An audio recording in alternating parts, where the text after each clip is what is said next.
bienvenue. On se retrouve dans cette vidéo encore avec le semoir et le tracteur. Oui, il y en a marre, c'est bon, on a compris, c'est fini. Pourquoi on se retrouve là? Parce que là, ça y est, c'est fini. C'est son dernier moment accroché derrière le roto. On va laver tout ça dans la seconde partie de la vidéo. On va protéger ça pour l'hiver. Mais avant toute chose, je vais vous montrer une première partie juste après le jingle où c'est que je me suis retrouvé au champ à côté de légumes à semer un petit peu d'engrais vert, futur champ de légumes. Donc c'est parti, on regarde ça juste après le jingle et on se retrouve après pour laver ce semoir et le préparer pour l'hiver. Allez go, c'est parti.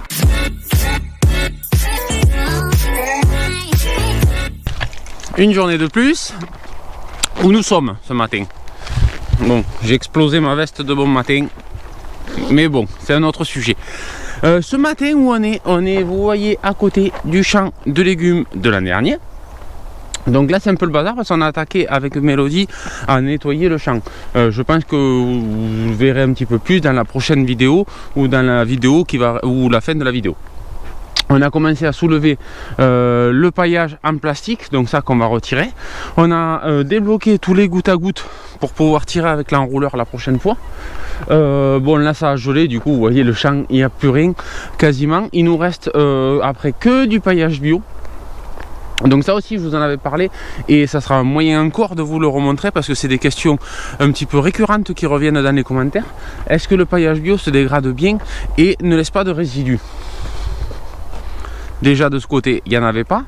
Et au melon, je vous ai montré aussi l'autre fois là où on a semé le dernier champ, il n'y a plus rien déjà, hein, alors que ça a été fait cette année. Donc aucun problème avec le paillage bio. Dans tous les cas, ça sera encore un moyen de vous montrer. Qu'est-ce que j'ai fait à côté d'ailleurs?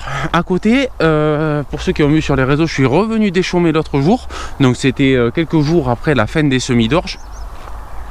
La deuxième parcelle de maraîchage qui va être en maraîchage, donc pas cette année qui vient encore, puisqu'on reste encore de l'autre côté, qui viendra dans 2 ans. Enfin, dans une deuxième saison plutôt. Et là je vais donc j'ai tout déchaumé parce qu'encore j'avais pas pu le faire depuis cet été. J'avais passé un coup vite fait pour couper les grosses herbes, mais ça avait été un peu compliqué de le faire sans de l'humidité. Donc là c'est fait, c'est tout retourné. Et ce que je vais faire, je vais venir aussi semer de l'orge parce qu'au final il m'en reste encore un petit peu et je vais utiliser ce champ donc pour mettre de l'orge que je ne récolterai pas. Je vais le laisser monter au stade début de graines, enfin début d'épi, pour qu'il se rigidifie un petit peu, et je viendrai tondre tout ça pour créer un petit peu de biomasse et un petit peu de protection pour l'été. Donc ça va certainement se faucher aux alentours de mai sûrement, hein, avril, mai, voilà. Faut pas que ça soit non plus, que ça n'ait pas commencé à sécher non plus. Donc on coupera tout ça en vert, ça fera un petit abri et si je peux, juste derrière j'essayerai d'y mettre quelque chose de plus pour tenir l'été. Donc peut-être j'y balancerai de la moutarde par dessus si bien sûr il veut bien pleuvoir, parce que là c'est facile, c'est l'hiver, c'est humide, on peut semer ce qu'on veut, ça va lever, mais l'été c'est pas la même musique. Donc ça, on a largement le temps, on a 6 mois pour voir qu'est-ce qu'on fait après. En tout cas, là, comme c'est l'hiver, c'est un sol que j'ai envie de stabiliser au niveau racinaire. Donc essayer d'avoir un truc qui fait beaucoup de racines pour utiliser un maximum et éviter donc le salissement là, parce que là l'an dernier c'était pas grave, il me restait encore un an, mais là je veux avoir un champ super propre. Donc je vais peut-être même forcer la dose de semis pour avoir quelque chose de très dense et éviter voilà toutes les repousses qu'il pourrait y avoir de plantes autres d'ici l'an prochain. Donc plus on fera un semis dense, plus ça va étouffer, ça va faire de l'ombre et ça va éviter que les nouvelles graines germent au-dessus. Donc pour ça, rien de compliqué, on va reprendre le semoir. Donc là je suis parti avec le camion, il y a la semence dedans comme d'habitude, et on va repartir semer donc ce petit bout de champ qui fait 1 hectare 10 je crois, quelque chose comme ça. Celui-là pas tout à fait parce que des fois le chemin il bouge, bref on perd un petit peu. Celui-là il doit faire je crois 1 hectare, celui-là il fait 1 hectare 10, bref c'est sensiblement pareil. Donc toujours pareil, voilà, pour couvrir et amener quelque chose à manger au sol, mais surtout là c'est une couverture pour éviter, vous voyez. Bon là on est X mois après, le salissement a été très correct, hein. Vous voyez juste 1, 2, 3, 4 plantes de sorgho dans le champ dans toute la saison, donc c'est pas non plus énorme, il n'y a quasiment pas de chien dedans. Bien sûr ça commence un petit peu, vous en voyez là au bord du paillage, mais ça c'est arrivé parce que là vous voyez le plastique c'est un petit peu déchiré à la fin et ça a pu s'enfuir. Donc là c'est pas une histoire de binage, c'est plutôt une histoire que ça s'est développé un peu sous le paillage paillage, et quand le paillage s'est coupé, ça a pris un petit peu le dessus. Mais bref, c'est quand même des choses à faire attention, parce que l'an prochain forcément il y en aura un petit peu plus. Donc là voilà, là pareil je vais faire ça, donc moins il y aura d'herbe, moins il y en aura les autres années, et plus facile sera le binage des autres plantes. Donc je vais partir, je prends le vélo et je vais chercher le gros tracteur. Pour les fans de cyclisme qui voulaient me voir faire du vélo, et bien vous voyez, c'est fait.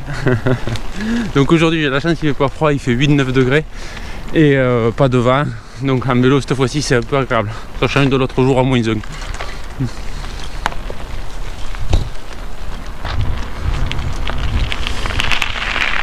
D'ailleurs n'hésitez pas à faire un don pour que je m'achète une veste.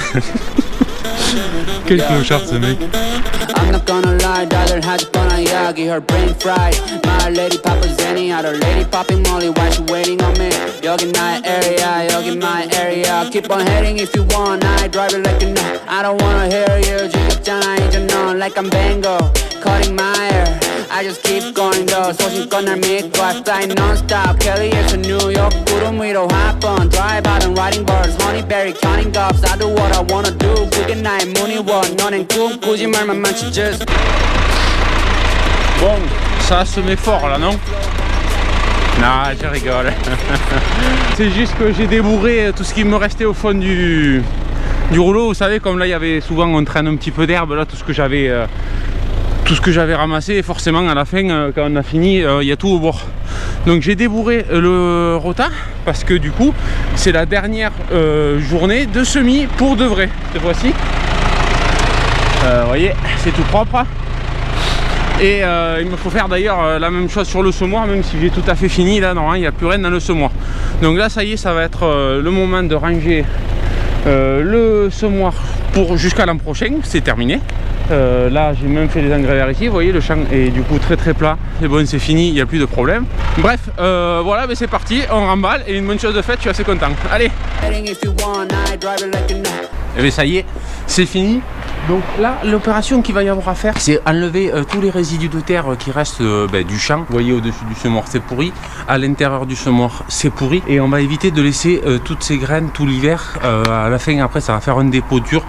Quand on voudra semer l'an prochain, ça va être compliqué. Je vais enlever le maximum de terre vite fait. Après, on graissera tout ça. Nettoyer aussi les descentes au cas où qu'il y ait un petit peu de grain, que ça bouge pas les sorties l'an prochain. Donc bref, un bon petit coup de Karcher, un bon petit coup de nettoyage. On sèche tout, on passe un petit peu de graisse pour maintenir pour l'hiver. Et puis ça sera bon pour arranger ça. Allez go, je vous mets en accéléré. Je fais un petit peu de nettoyage et on se retrouve après. Si je repense des choses, je vous montre. Allez.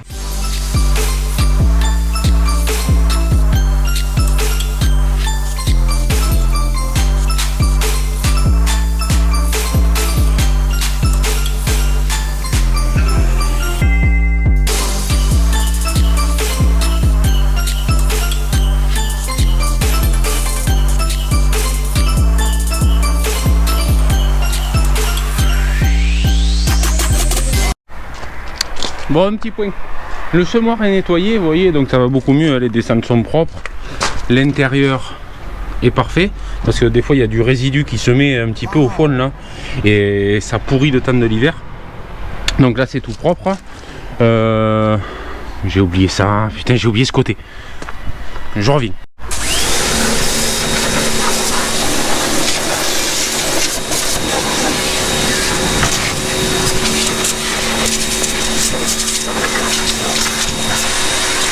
Waouh, vous avez pris cher. Ça va mieux? Non, même pas. Bon, ce que je voulais dire, là je fais un nettoyage parce que j'ai fini de bonne heure. Vous savez, je suis pas un gros maniaque non plus du nettoyage. Je vais pas sticker mes engins tous les 3 jours. Et d'habitude, j'ai encore des févroles à faire à cette période, fin décembre, début janvier. Donc du coup, je lave pas entre deux cultures, à part l'intérieur pour vider ce qui reste, mais c'est tout. Là, j'ai fini assez tôt cette année. Tout s'est bien passé. Donc j'ai juste voulu mettre un coup de propre. Parce qu'il y avait pas mal de résidus au fond, là, vous savez, qui s'agglomèrent. C'est comme des espèces de petites poussières qui s'agglomèrent au fond. Et j'ai voulu nettoyer tout ça. Peut-être cet hiver, on va avoir un hiver un peu froid. Donc j'aimerais quand même protéger un petit peu de tout ce qui va être infiltration d'eau et eau stagnante. Surtout que là, le capot, il est un peu mal foutu. Je sais pas si vous voyez, parce qu'il y a des petites ondulation. Au lieu que ça soit par exemple un triangle, que l'eau s'écoule directement, là on a des petites rainures qui bloquent un petit peu et qui retiennent l'eau. Bon, c'est pas bien grave, hein. On pourrait faire pencher aussi le semoir pour que ça se passe mieux, mais c'est pas le problème. Donc là je vais y passer juste un petit coup de pressage après. Ce que je voulais dire, il y en a, ils sont pas partisans non plus de laver avant l'hiver, parce que certaines disent que l'eau stagne un petit peu au niveau des roulements. C'est pas très bon de laver avant l'hiver. Ils préfèrent laisser tel quel, comme ça avait été graissé du travaux, et laver avant la saison. C'est aussi possible. Nous ça va, vous voyez, le vent se lève aujourd'hui. Donc le vent se lève, ça va vite sécher. Nous il fait pas non plus très froid, on n'a pas des journées non plus humides tout au long de la journée, donc ça va, on est dans un climat favorable. Mais je comprends ceux qui préfèrent laisser tel quel et laver avant la saison. Ça marche aussi, c'est la même chose, hein. Mais bon, là j'ai un petit peu de temps, je le fais parce que sinon je vais pas le faire. Je me connais. Autant le roto je vais pas le faire parce que je risque de m'en resservir pour le champ de légumes. Bon, c'est facile, il faut juste un gros coup de Karcher.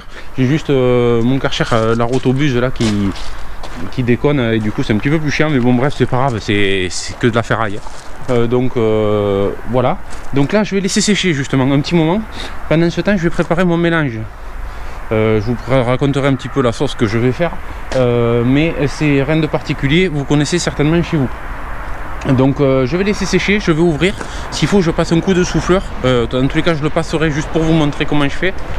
Ça permet un petit peu dans les recoins, et on peut le faire aussi à l'air comprimé.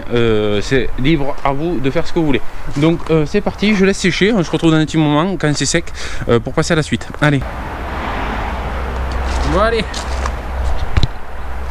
on se retrouve avec un sacré outil, hein. Non, ça c'est tout con, hein. C'est on dirait un engin de la mort. C'est juste un souffleur à feuilles. Ça ne sort pas par là, ça sort par le petit, hein. Parce que ça peut faire aspirateur souffleur là, en fonction du sens qu'on change. Bref, ça va bien parce que ça brasse beaucoup d'air mais sans pression. Donc ça fait un gros volume d'air. T'as compris, et ça aide à éliminer l'eau, le surplus d'eau, sans faire rentrer l'eau dans les petits trous qui pourrait y avoir, donc de roulement, de paliers, d'autres. Donc ça c'est bien parce que ça souffle beaucoup de volume et ça ne fait pas rentrer comme si on faisait à l'air comprimé proche des choses. Donc ça c'est une petite astuce pour ceux qui veulent souffler mais ne pas abîmer comme il peut se passer avec un compresseur à air. Donc là pareil, je vous montre un petit peu, je souffle tout ça, dans tous les cas il y a du vent aujourd'hui donc je vais pas avoir de problème, même si c'est un petit peu marin, un petit peu humide, ça devrait sécher assez facilement. Donc je fais le plus gros, je vous mets en direct là, je vous mets sans accélérer et vous allez voir un petit peu. Allez, et après on laisse tout ça se reposer le temps que ça sèche comme il faut. Allez.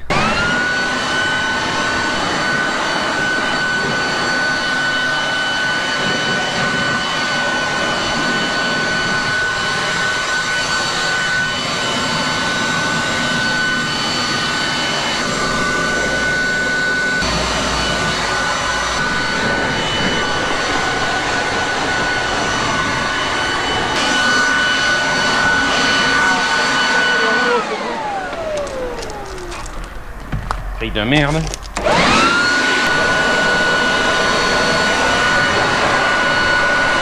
Donc le plus gros effet, donc là ça je vous dis c'est encore humide, ça permet juste de faire partir les grosses gouttes, tout ce que continue de goûter, mais ça ne sèche pas complètement, on chasse pas l'eau. Ça commence quand même, vous voyez, tranquillement à sécher un petit peu partout. Bref, on s'en fout, ouais. Bon, je vais pas vous montrer de l'eau séchée. Là, ce que je vais faire, c'est que je vais attendre maintenant que ça sèche complètement naturellement, en espérant qu'on ne prenne pas une pluie. Mais normalement, ça devrait aller pour aujourd'hui. Vous voyez, ça sèche un petit peu tranquillement partout. Et voilà. Donc, j'ai préparé le liquide spécial. Le liquide spécial, ça c'est un pulvérisateur pourri que je me sers pour tout ce qui est comme ça, graissage, pour pulvériser de l'essence, pour nettoyer, des choses comme ça. C'est quoi à l'intérieur? Donc ça c'est pas une recette secrète ni rien du tout, hein. C'est juste du gasoil. avec un petit peu d'huile. Moi je préfère utiliser de l'huile un peu vieille, de l'huile, vous savez, des fois qu'on se sert juste pour faire tourner par exemple un moteur et qu'on vidange rapidement, donc c'est de l'huile qui est déjà usagée mais qui est pas vieille. Des fois elles sont stockées, elles s'épaississent un petit peu légèrement, donc ça c'est super cool. Après il y a plusieurs types d'huile, certains utilisent de l'huile. Une fois j'avais vu sur je sais plus quoi, sur un post ou sur un groupe, quelqu'un qui faisait avec de l'huile de chêne de tronçonneuse. Il me semble qu'il faisait ça à l'huile de tronçonneuse, l'huile de chêne, parce qu'elle est beaucoup plus épaisse, beaucoup plus collante, et elle aurait des facilités à tenir un petit peu plus les conditions difficiles.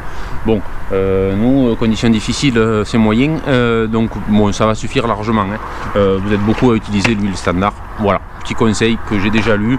Je pense pas que ça soit faux. Peut-être il y a de l'huile marine ou des choses comme ça aussi qui pourraient tenir super mieux, mais on s'en fiche.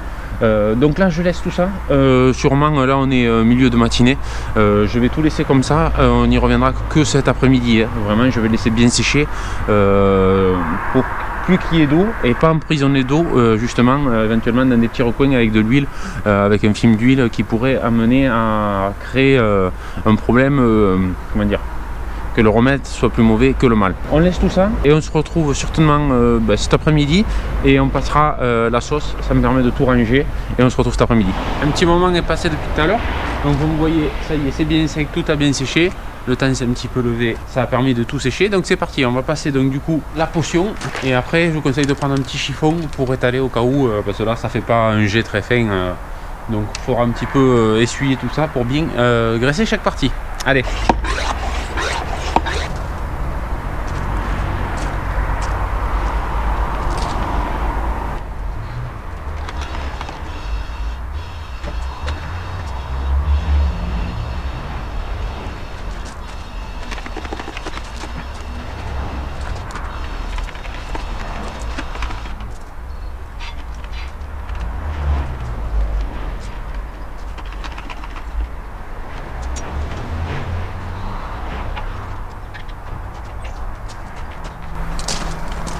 Alors vaut mieux penser à faire attention aux parties qui sont cachées justement, parce que les parties visibles, ok c'est esthétique, mais c'est surtout, désolé il y a un camion, c'est surtout au niveau des parties cachées où c'est que forcément l'humidité va plus rester, soit par exemple en bas de ça, hop, vous voyez, dessous, parce que dessous l'eau va s'écouler et va rester de stagner dessous, alors que dessus naturellement elle va partir.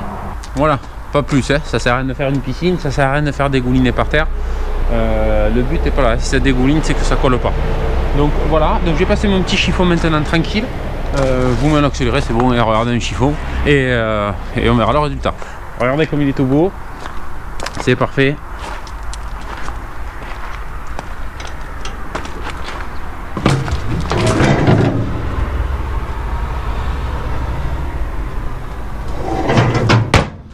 Voilà, donc c'est nickel, c'est fait, c'est fini, c'est pas très long, Si vous avez le temps, faites-le, surtout sur tous les matériels un petit peu sensibles comme les semoirs, allez faire ça sur les disques, ça sert à rien, pour la ferraille, mais tout ce qui est peut-être un petit peu sensible comme matériel avec des petits engrenages, des choses qui tournent, c'est quand même souhaitable de le faire. Encore des traces.